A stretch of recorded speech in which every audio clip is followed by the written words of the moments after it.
In the sleepy coastal town of Pine Harbor, Robert Chen lived what appeared to be an unremarkable life. His modest two-story house sat at the end of Cedar Street, where neighbors would occasionally see him tending to his prized rose garden or walking his elderly golden retriever, Max, in the early morning hours. At 55, with graying temples and reading glasses perpetually perched on his nose, he seemed like any other middle-class retiree enjoying his golden years. The local coffee shop owners knew him as the man who ordered the same drink every morning, a medium dark roast, no sugar, with just a splash of cream. The librarian smiled when he came in twice a week to borrow books about gardening and classical music. To everyone in Pine Harbor, Robert was simply the quiet Asian-American gentleman who kept to himself but always had a kind word for anyone he met. What no one knew was that Robert's ordinary facade concealed an extraordinary past. 25 years ago, he had been known by a different name in the shadowy corners of Hong Kong's underworld, the accountant. Not because he balanced books, but because he made sure everyone paid their debts, one way or another. His reputation for solving problems without leaving traces had made him both feared and respected among the city's most dangerous players. But that was before he'd walked away from it all, crafting a new identity with the same meticulous attention to detail that had once made him legendary in his former profession. He'd chosen Pine Harbor precisely because nothing ever happened there. The biggest crime in the past decade had been when teenagers spray-painted the water tower, hardly the sort of excitement that would attract unwanted attention. That peaceful existence was about to be shattered on an ordinary Tuesday afternoon. Robert was pruning his roses when he noticed something out of place, a black SUV with tinted windows crawling past his house for the third time that hour. His fingers tightened almost imperceptibly around the garden shears as decades of finely honed instincts kicked in. Someone had found him. Inside his house, behind the carefully curated collection of gardening books and classical music records, lay a hidden room. Within it was everything he'd need if this day ever came: cash, documents, weapons, and most importantly, a list of people who still owed him favors. He'd hoped never to use any of it again, but Robert hadn't survived this long by being unprepared. As the sun began to set, Robert went through his evening routine as usual, walking Max, checking his mail, watering his plants. But his movements now had a different purpose. He was mapping out angles, identifying potential threats, and most importantly, trying to figure out who had sent the men in the SUV. The old instincts were returning, like muscle memory from a dance he'd performed countless times before. That night, as Pine Harbor's residents settled in for another quiet evening, none of them noticed the subtle changes in their unassuming neighbor. They didn't see how he positioned his reading chair to face both exits, or how he kept his phone close at hand, or the way his eyes constantly scanned the street outside his window. Robert Chen, the gentle gardener, was gradually falling away, revealing glimpses of the man he used to be. The question wasn't whether violence would erupt in Pine Harbor, it was only a matter of when, and who would strike first. Dawn broke over Pine Harbor with an unusual tension in the air. In a modest hotel room at the edge of town, four men gathered around a laptop, studying photographs of Robert Chen's daily routine. Their leader, a sharp-featured man who went by the name Gene, tapped the screen with manicured fingernails. "He follows the same pattern every day," Gene observed, his voice carrying a slight Taiwanese accent. 0700 hours, coffee run. 0800 hours, garden maintenance. 1000 hours, dog walk. He's either gotten sloppy, or... He paused, his eyes narrowing. Or he wants us to see him. The youngest member of their team, who they called Tech, spoke up while scrolling through data on his tablet. "Something's not adding up, boss. His background check is too clean. 20 years of gardening club membership, perfect credit score, no parking tickets. It's like someone created the perfect suburban resident." Gene knew better than most how expensive it was to create a ghost, having done similar work for high-profile clients. But this level of detail, maintained for over 2 decades, spoke of resources far beyond what even their wealthy employer had suggested. "Keep digging," he ordered. "Everyone has a crack in their facade. Find it." Meanwhile, Robert was making his morning coffee at home instead of visiting the cafe. He'd spent the night activating old protocols, reaching out through encrypted channels that hadn't been used in years. The responses were trickling in, painting a disturbing picture. Someone had been asking questions in Hong Kong, stirring up memories better left buried. His hands moved automatically through the familiar motions of grinding beans and heating water, but his mind was 25 years in the past. He remembered the last job, the one that had convinced him to disappear. It wasn't the violence that had driven him away, it was the revelation that the people he'd trusted most were orchestrating an elaborate betrayal. The coffee machine beeped, pulling him back to the present. As he poured his drink, his phone buzzed with a message from an unknown number. The text was simple: "The dragon still breathes." His hand trembled slightly as he set down his cup. Only 3 people knew that phrase, and 2 of them were dead. Across town, Pine Harbor was starting to wake up. Mrs. Thompson, the local gossip and neighborhood watch coordinator, was already on her morning power walk when she noticed the black SUV parked near Robert's house. Being a dutiful citizen, she snapped a photo with her phone, capturing not just the vehicle but also its occupants in tactical gear trying to look inconspicuous behind tinted windows. Robert's security system pinged him when Mrs. Thompson passed by. He watched through hidden cameras as she photographed his observers. In another life, he would have considered her actions a liability. Now, her predictable nosiness might prove useful. Sometimes the best way to hide was in plain sight. He made his way to the hidden room behind his library wall, pressing his palm against a seemingly ordinary section of wooden paneling. The room had changed since last night. Screens now displayed live feeds from cameras throughout the neighborhood, and several sophisticated communications devices had been activated. On one monitor, facial recognition software was running against his visitors' images, cross-referencing them with databases he'd maintained since his previous life. The first match came through: Jean Wei-chang, former Taiwanese Special Forces, now a private contractor for anyone with deep enough pockets. Robert remembered hearing about him. The man was good, very good.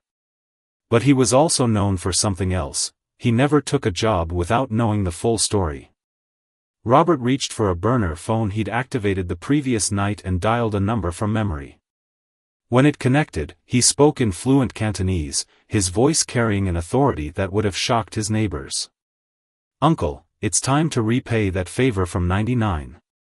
He listened for a moment, then continued, "I need everything you have on the Dragon's recent activities." As he waited for a response, Robert began methodically preparing for what was to come. He wasn't going to run, not this time. Pine Harbor had become more than just a hiding place. It was his home. But protecting it would require him to carefully balance his 2 worlds, the peaceful gardener his neighbors knew, and the tactical precision of his former life. In the hotel room, Jean received an alert on his phone. His eyebrows rose slightly as he read the message, then he turned to his team. "Change of plans," he announced. "We're not the only ones hunting Mr. Chen. And our employer just doubled our fee." He paused, studying the latest surveillance photos. "They say he's expecting us." "Good. It's been a while since we've had a worthy challenge." Back in his garden, Robert started his morning routine right on schedule. To anyone watching, he was just a man tending to his roses. But each movement now served a dual purpose: checking sight lines, noting potential cover, and most importantly, sending a message to his observers. He wanted them to see him, to think they had the advantage. As he carefully pruned a particularly stubborn branch, Robert allowed himself a small smile. They thought they were watching a retired man who had grown soft. Instead, they were watching one of the most dangerous games of chess being set up, piece by piece. The quiet man was quiet no more, but only those who knew where to look would see the storm gathering beneath the surface. The Pine Harbor Public Library had always been a sanctuary for Robert, but today it served a different purpose. As he browsed the gardening section, his peripheral vision caught the reflection of two men in the window, professionals, trying hard not to look like professionals. Their attempts at casual browsing might have fooled others, but to Robert, they might as well have been wearing neon signs. His phone vibrated silently in his pocket. The message from Uncle contained just 3 words: "Dragon woke hungry." Robert's jaw tightened imperceptibly. After 25 years, Lei, the dragon Wong had finally traced him. The question was why now, after all this time? At the checkout desk, Linda, the head librarian, noticed something different about her favorite patron. His usual warm smile was there, but his eyes kept darting to the windows. "Everything all right, Mr. Chen?" she asked, genuine concern in her voice. "You seem a bit distracted today." "Just a lot on my mind," Robert replied, maintaining his gentle demeanor. "By the way, Linda, if anyone asks about me." He paused, seemingly embarrassed. "My nephew might stop by. He's going through a rough patch, might not be very polite. Best to just not tell him anything." Linda nodded sympathetically, completely missing the true meaning behind his words. She'd always had a soft spot for Robert, ever since he'd helped reorganize the entire gardening section 3 years ago. "Of course, your privacy is safe with us." As Robert left the library, he took a deliberate route through the park, appearing to anyone watching like a man enjoying the autumn weather. In reality, he was executing a subtle but complex maneuver, using the scattered groups of playing children and dog walkers as mobile cover to detect any tails. Back at the hotel, Jean received a series of photos from his surveillance team. Each showed Robert in various locations around town, but something was off. He laid the photos out in sequence and suddenly saw the pattern. Chen wasn't just running errands, he was mapping escape routes, establishing safe zones, and most worryingly, he appeared to be activating a network of unwitting civilians. "He's playing us," Jean muttered, a mix of admiration and concern in his voice. "Every casual conversation, every friendly wave, he's building a human early warning system." He turned to Tech. "What did you find about the dragon connection?" Tech's fingers flew across his keyboard. "Lei Wong has been unusually active lately. 3 months ago, he liquidated major assets in Hong Kong. 2 weeks ago, his private jet landed in Vancouver. Then nothing." He looked up at Jean. "It's like he's preparing for something big." Meanwhile, Mrs. Thompson was having tea with her neighborhood watch committee, sharing her concerns about the suspicious vehicles in their quiet community. "And Mr. Chen," she whispered dramatically, "I saw him talking to old Mr. Patterson at the hardware store. Bought enough supplies to build a small fortress." What Mrs. Thompson didn't realize was that her gossip network was inadvertently becoming part of an elaborate chess game. Every piece of information she shared rippled through the community, eventually reaching both Robert's and Jin's ears through their respective surveillance. In his hidden room, Robert reviewed the data streaming across his monitors. His old contact in Hong Kong had finally sent the complete file on Lei Wong's recent activities. As he read, his expression darkened. The dragon wasn't just coming for him, this was about something much bigger. Robert opened a hidden compartment beneath his desk and removed a small red notebook. Its pages contained codes and contacts he'd hoped never to use again. But as he began dialing numbers, he realized that protecting Pine Harbor would require more than just defensive measures. Across town, in a small diner, Jean sat alone in a booth, nursing a coffee that had gone cold hours ago. His phone buzzed, a message from their employer. As he read it, his suspicions were confirmed. They weren't just being paid to eliminate Robert Chen, they were being used as pawns in a much larger game. The sun was setting when Robert finished his preparations. He'd spent the afternoon making seemingly innocent visits around town, the hardware store, the grocery store, even the local pet shop. To anyone watching, he appeared to be running everyday errands. In reality, each stop had a purpose, each conversation planted a seed. As darkness fell, the first move in the real game was made. Jin's team reported movement at Robert's house, lights going on and off in a pattern that seemed random but triggered something in Jin's memory. It was an old military signal, one used to communicate under siege.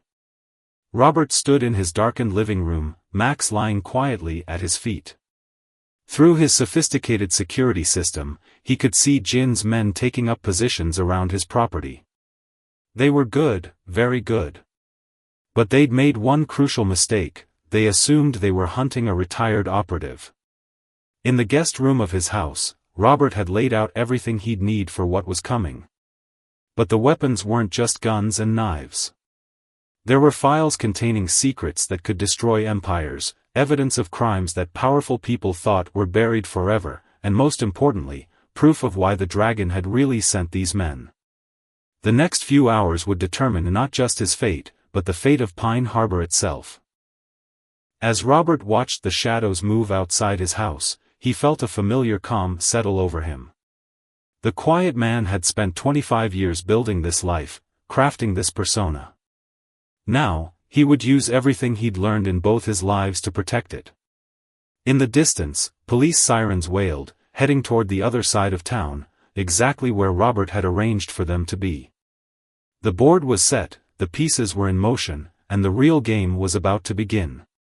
The question wasn't whether blood would be spilled in Pine Harbor tonight, but whose, and how much it would cost to keep his adopted home safe from the storm that was coming. Midnight in Pine Harbor brought an unusual stillness. The kind of quiet that comes before a storm. Robert sat in his kitchen, sipping green tea, when his security system registered movement in the back alley. 3 heat signatures, moving with professional precision. A 4th signal showed someone on the neighbor's roof, the sniper, no doubt. His phone lit up with a text from an unknown number: "Time for a chat, old friend?" It was Jean, making an unexpected move. Robert considered his options. A direct confrontation wasn't ideal, but neither was waiting for them to make the first move. He typed back, "The garden. 5 minutes. Come alone." In the hotel room, Tech watched the exchange on his monitors. "Boss, this feels wrong. Chen's too willing." But Jean was already checking his weapons, a slight smile playing on his lips. "That's exactly why I need to talk to him. Keep the team ready, but no one moves without my signal." The night air was crisp as Robert stepped into his garden.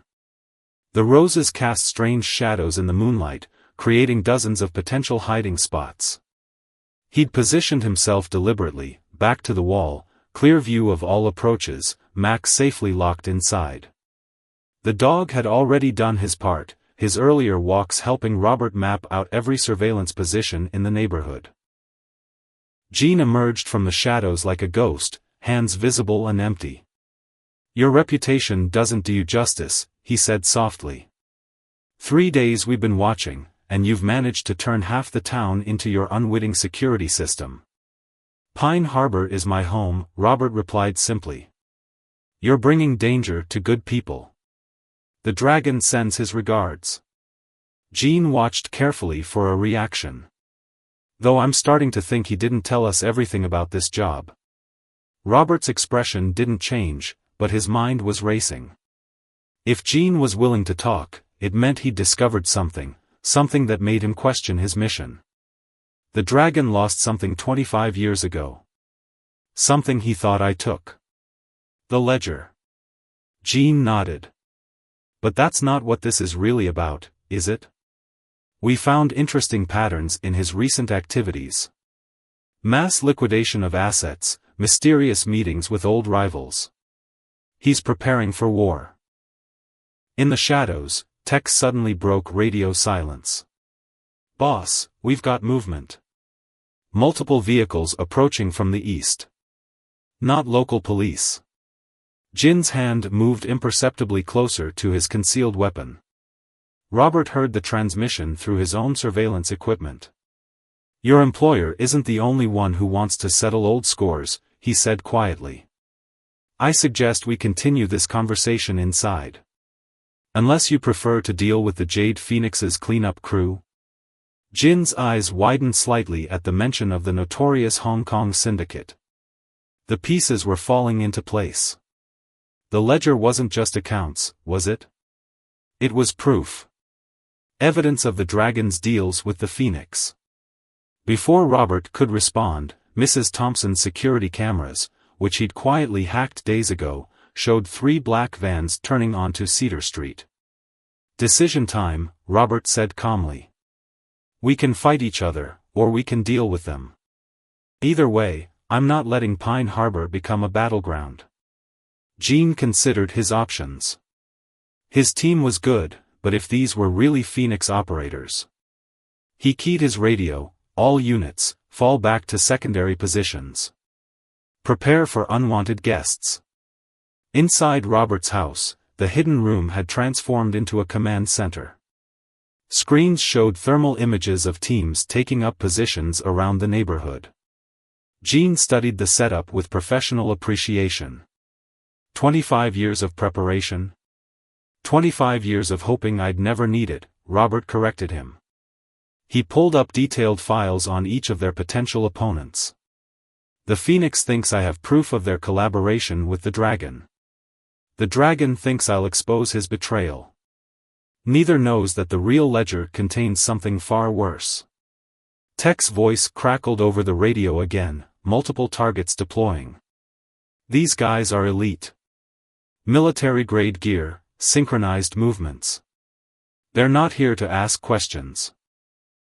As if to emphasize the point, the power on the entire block suddenly went out.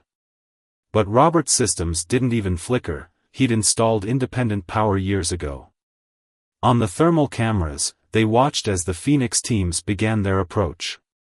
"I can still complete my contract," Gene said carefully, watching Robert's reaction. "One shot, problem solved. The Dragon gets his revenge, and these complications disappear." Robert smiled for the first time that night. "You could.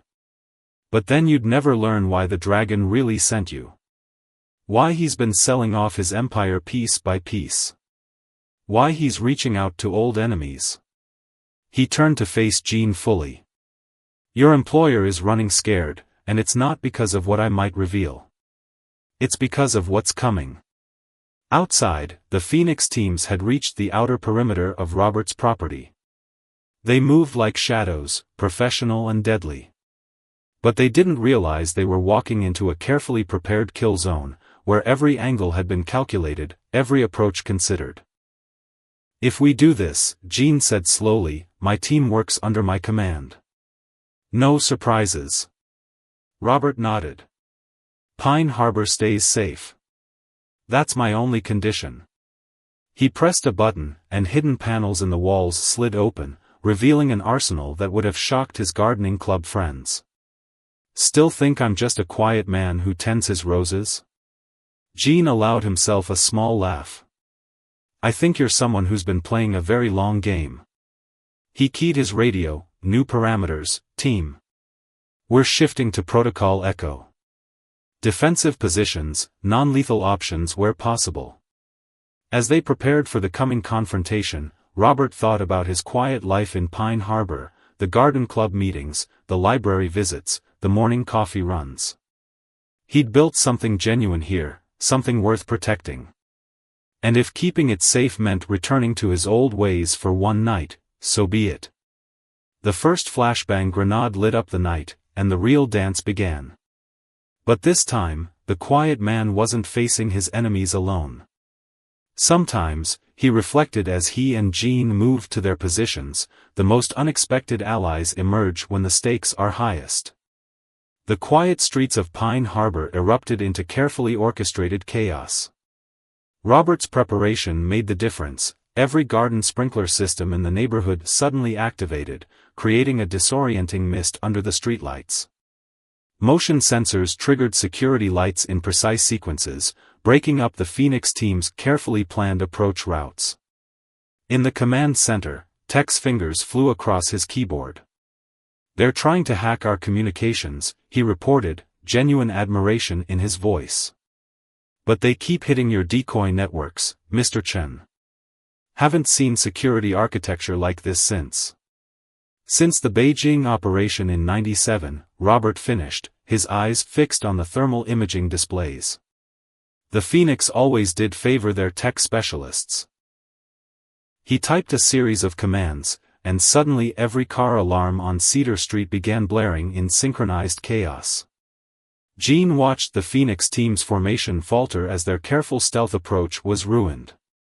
"You've turned the whole neighborhood into one giant defense system," he said with newfound respect. "But they'll adapt quickly." "They don't need to adapt," Robert replied calmly. "They just need to be confused long enough for the real plan to work." As if on cue, his phone buzzed with a message from Linda, the librarian. "Book club meeting cancelled due to power outage. Police redirecting traffic on Main Street." Jean raised an eyebrow. The librarian? Who would suspect the local librarian of being part of an intelligence network? Robert allowed himself a small smile. 3 days ago, I warned her about potential vandals in the neighborhood. She activated the community phone tree.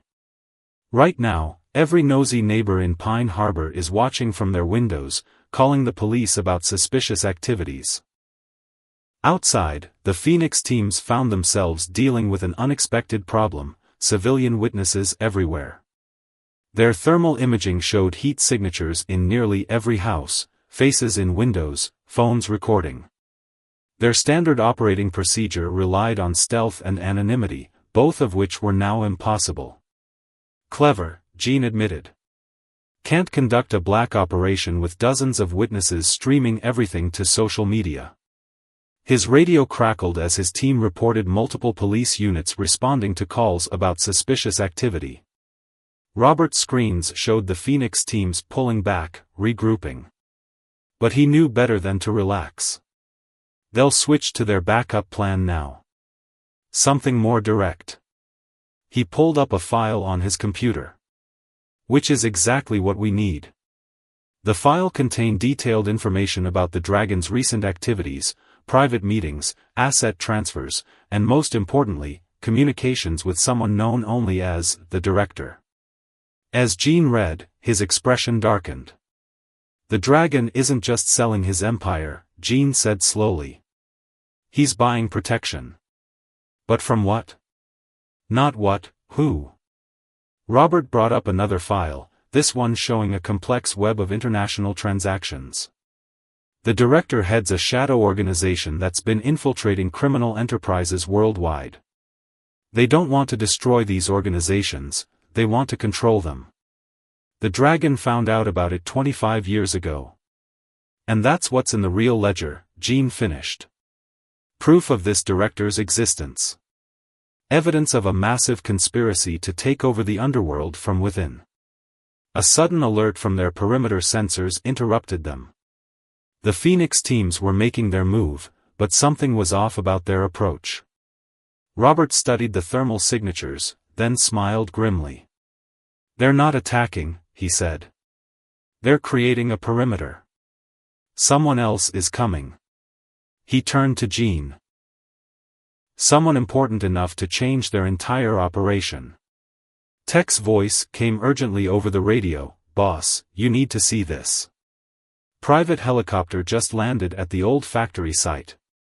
Single passenger, heavy security detail. Facial recognition is going crazy trying to match."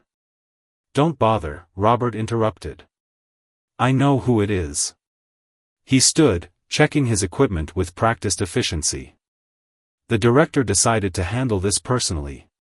"After 25 years, we're finally going to meet." Jean studied the security feeds. "This changes everything. My contract was with the Dragon, not." He paused, considering. "What's your play here?" Robert moved to a hidden safe behind a false panel, removing a small, encrypted hard drive. The ledger was never just about the Dragon's betrayal or the Phoenix's operations. It was about proving the director's existence. 25 years ago, I discovered their plan by accident. I've spent every day since then gathering evidence, building a case, waiting for them to make a mistake. And now? Jean asked. Now they've given us exactly what we need, proof that the director exists, operating on U.S. soil. Multiple civilian witnesses. Police responding to suspicious activity.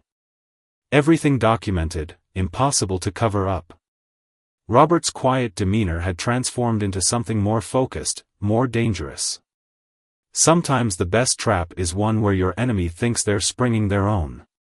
Outside, the Phoenix teams had established a secure corridor from the old factory toward Robert's house. High-end SUVs with diplomatic plates were approaching, carrying someone who had spent decades operating in absolute secrecy. Your team, Robert said to Jean, what's their real loyalty to the Dragon? Jean smiled coldly. Their loyalty is to the highest bidder. And something tells me you're about to make them a better offer. Not me, Robert replied. Every major law enforcement agency in the world would pay dearly for proof of the director's organization. Proof we're about to hand them. As they prepared for the coming confrontation, Robert took one last look at his security feeds. His quiet street had become the centerpiece of a decades-long game of cat and mouse. But unlike 25 years ago, this time he wasn't running. This time, he had spent years preparing for exactly this moment. One more thing, he said to Jean. Whatever happens, remember, Pine Harbor is home to good people. We protect them first. Jean nodded, understanding that even now, the quiet man's primary concern was for his adopted community. The SUVs were getting closer. Soon, the director would discover that their perfect trap had been turned against them. The quiet man's garden was about to become the battleground where decades of secrets would finally come to light. The motorcade pulled up to Robert's house with practiced precision. In the command center, all eyes were fixed on the central vehicle, an armored Mercedes with diplomatic plates. The door opened, and a figure emerged that made even Robert pause. The director was not what anyone expected. She appeared to be in her 60s, silver hair elegantly styled, wearing a tailored business suit that probably cost more than most cars.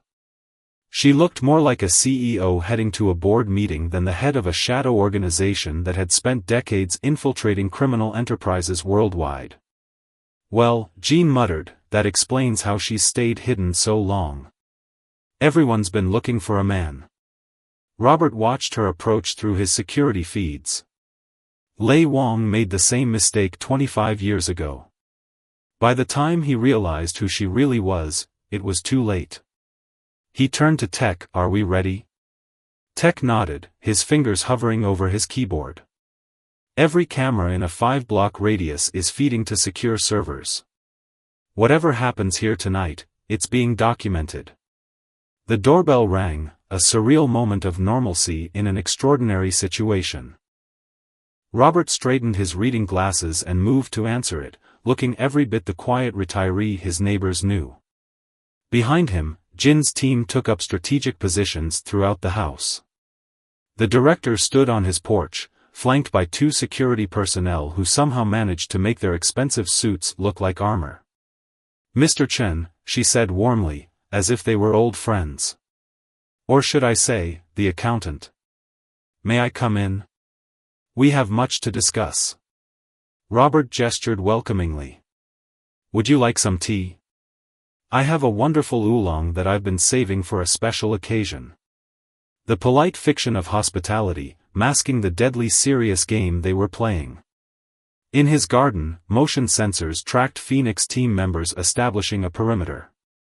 In nearby houses, dozens of Pine Harbor residents watched and recorded, their presence making any aggressive action impossible without witnesses. The director settled gracefully into an armchair in Robert's living room, declining the tea. 25 years, she said, admiration in her voice. You've built quite a life here. It's impressive, the quiet man of Pine Harbor, beloved by his neighbors, suspected by no one. Almost perfect. Almost? Robert asked mildly. You made one mistake, she smiled. You got comfortable. Started caring about these people. Created vulnerabilities that could be exploited. Her smile hardened. Like that lovely librarian who runs your neighborhood watch program, or the barista who makes your morning coffee. Robert's expression didn't change, but something dangerous flickered in his eyes. Threatening innocent people isn't wise. Neither is keeping secrets that don't belong to you, she countered. The ledger, Robert. It's time. In the command center, tech screens suddenly lit up with alerts. Multiple new vehicles entering the area, he reported tensely. And, wait, something's happening with the police response. The director's smile widened slightly. Did you think you were the only one who could manipulate local law enforcement? Right now, all police units are being redirected to a fictional hostage situation across town. Pine Harbor is, what do they say in chess? Check. Robert reached for his tea, his movements unhurried. Interesting move. But you've overlooked something crucial. He took a careful sip. I'm not playing chess. On cue, dozens of phones across Pine Harbor lit up with emergency alerts. Every member of the neighborhood watch committee received the same message: suspicious activity near Cedar Street. All residents advised to activate security systems and cameras. Police aware and monitoring. The director's smile faltered slightly as her phone buzzed with updates from her teams. Every attempt to quietly secure the area was being documented, photographed, and live-streamed by concerned citizens. Her perfect anonymity was being eroded minute by minute. You've spent decades hiding in shadows, Robert said calmly. Building your organization in secret, infiltrating others, staying invisible. But here's the thing about shadows. He gestured to the windows, where phone cameras glinted in nearby houses. They vanish when you shine a light on them. You think some nosy neighbors with phones can stop what's coming? She asked, but there was a new edge to her voice. No, Robert replied. But the federal task force that's been monitoring everything since you crossed state lines might. He nodded to Tech, who pressed a key on his laptop. Suddenly, every screen in the command center lit up with incoming data. Files, documents, recordings, everything Robert had collected over 25 years, now being uploaded to servers worldwide. The ledger was never just about the dragon's betrayal, he explained. It was about you. Every move you've made, every organization you've infiltrated, every puppet you've placed in power. The director's composure cracked for the first time. You're bluffing. No one could have tracked all of that.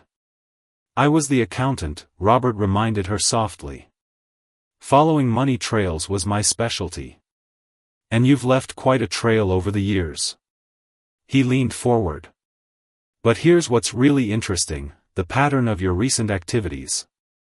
You're not just consolidating power anymore. You're preparing for something. Something big. Outside, the Phoenix teams were starting to pull back, responding to urgent orders coming through their comms. The director's carefully orchestrated operation was unraveling as more and more eyes turned toward Pine Harbor. It's over, Robert said simply.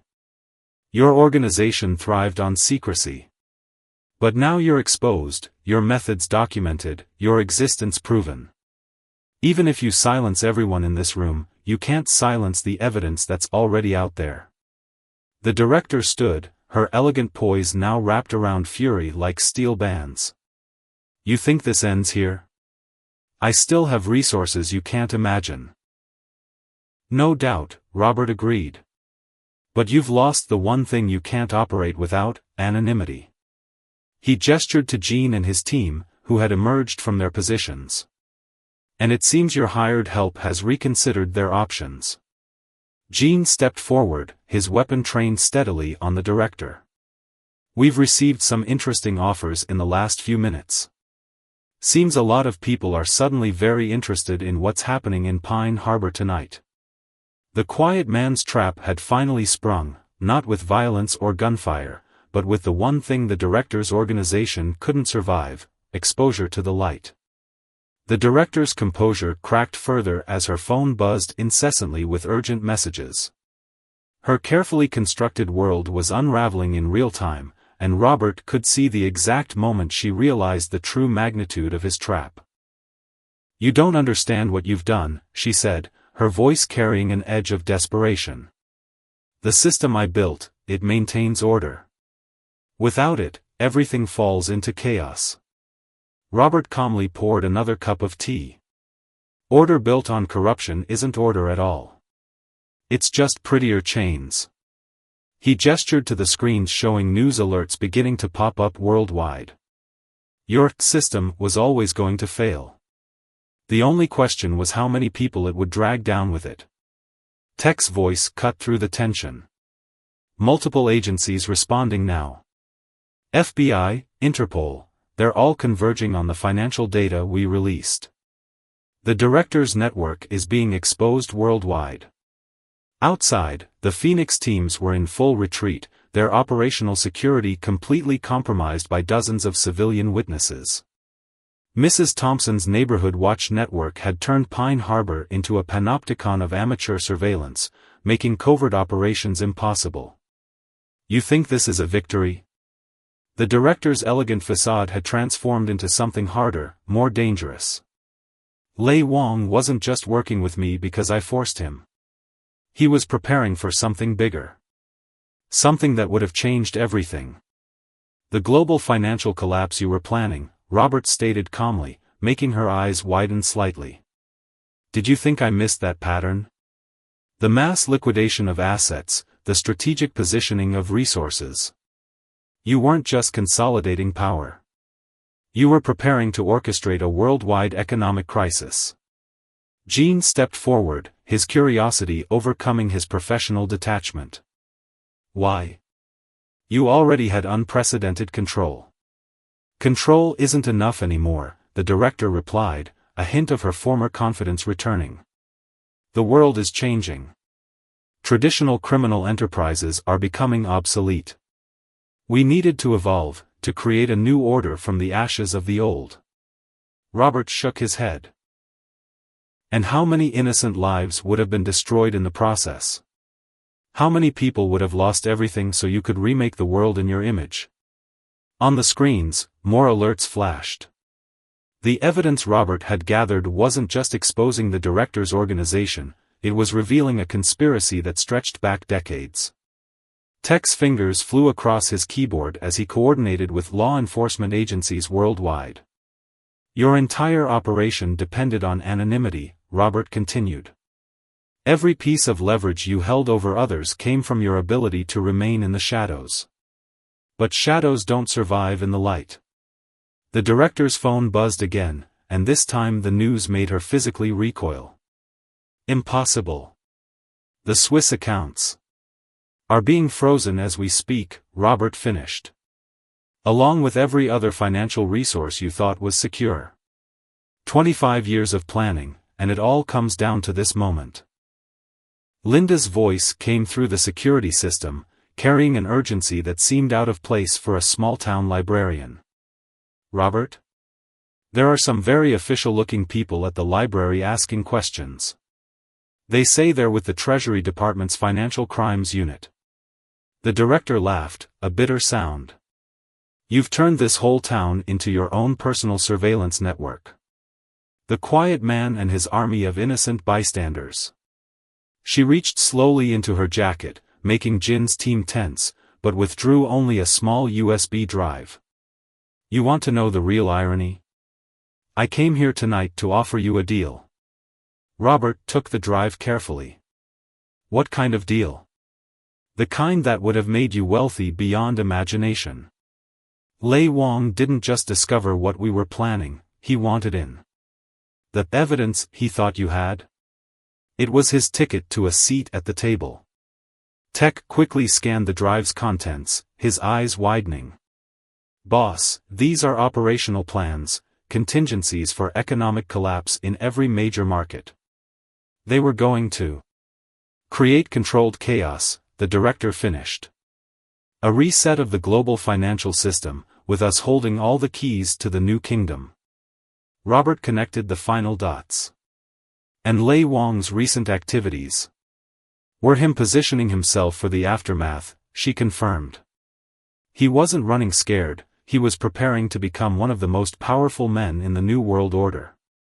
Outside, the first federal vehicles were arriving, their lights painting Pine Harbor in red and blue. The director watched them through the window, her expression unreadable. "You've stopped this plan, but you haven't stopped what's coming. The old ways are dying, Mr. Chen. Someone will fill the vacuum." "Maybe," Robert agreed. "But it won't be you, and it won't be through shadow games and manipulation. The world deserves better than that." Jin's team had already shifted their positions, preparing for the arrival of law enforcement. The director's security detail stood down, recognizing the futility of resistance. Years of carefully maintained anonymity had been shattered in a single night. "You could have been part of it," the director said, almost sadly. The quiet man of Pine Harbor, emerging from retirement to help shape a new world order. Robert looked around his home, at the garden visible through the windows, the books on his shelves, the quiet life he'd built. "I already have everything I need."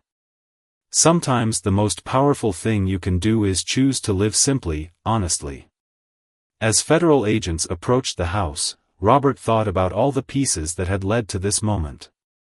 The years of patience, the careful cultivation of his quiet persona, the trust he'd built in this small community. In the end, the most sophisticated criminal organization in the world had been undone not by force, but by the simple power of bringing things into the light. The director straightened her jacket, recovering some of her dignity as she prepared to face what was coming. "What happens now?" "Now?" Robert smiled gently. "Now I'm going to help my neighbors clean up the mess we've made of their quiet night. Tomorrow morning, I'll have my usual coffee at the cafe, tend my roses, and walk Mac's life goes on, even after the shadows fade." Dawn broke over Pine Harbor differently than it had just days before. Federal agents still lingered on Cedar Street, their presence a reminder of the night's extraordinary events. Robert stood in his garden, assessing the minimal damage to his roses while Max lounged contentedly nearby. Mrs. Thompson approached his fence, clutching her morning coffee like a lifeline. "Mr. Chen," she began, uncertainty in her voice. "The FBI asked me so many questions about you. They said..." She paused, struggling with the concept. "They said you helped prevent some kind of financial disaster?" Robert smiled gently. "Sometimes the best neighbors are the ones who notice everything, Mrs. Thompson. Your watchfulness helped protect more than just Pine Harbor last night." Inside his house, the command center was being dismantled, its sophisticated equipment carefully removed by Jin's team. The former assassin was supervising the cleanup personally, a newfound respect evident in his manner. "The director's network is unraveling faster than anyone expected," Jean reported, showing Robert updates on his tablet. "Financial task forces in 12 countries are freezing accounts. 5 major criminal organizations have already imploded as their infiltrators were exposed. And Lei Wang."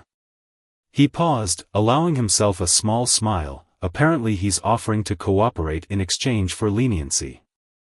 Robert nodded, unsurprised. The dragon always knew which way the wind was blowing. He'll survive this, in his way. Probably end up with immunity and a consulting job teaching law enforcement about Asian criminal enterprises. Linda appeared at his garden gate, carrying a stack of books. "Book club might be cancelled for a while," she said apologetically. "The library's become something of a command center for the investigation. But I brought you that gardening book you requested last week." Robert accepted the books gratefully, recognizing them as the prearranged signal that all their emergency protocols had been properly archived and secured. Linda had proven herself an invaluable ally, her network of librarians across the state creating a sophisticated information-sharing system hidden in plain sight. Tech emerged from the house, carrying his last laptop. "Everything scrubbed and reset, Mr. Chen. Though I have to ask, why did you really choose Pine Harbor? Of all the places you could have hidden, why here?" Robert looked around at his neighborhood, now buzzing with activity as residents tried to piece together the events of the night. "I didn't choose Pine Harbor to hide," he said quietly. "I chose it to protect. Small communities like this, they're the foundation of something pure, something worth preserving." The director never understood that.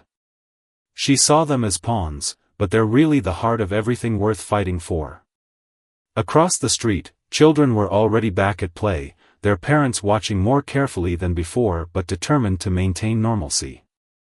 The local news van had been politely but firmly turned away by residents who had decided that their community's privacy was worth protecting.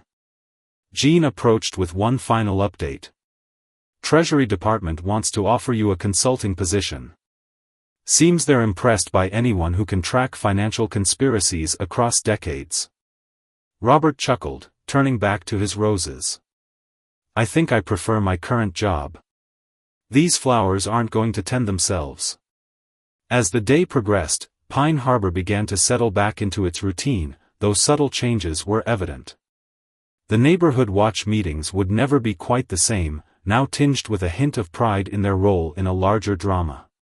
The coffee shop owners treated Robert with a mix of awe and affection, refusing to let him pay for his morning brew.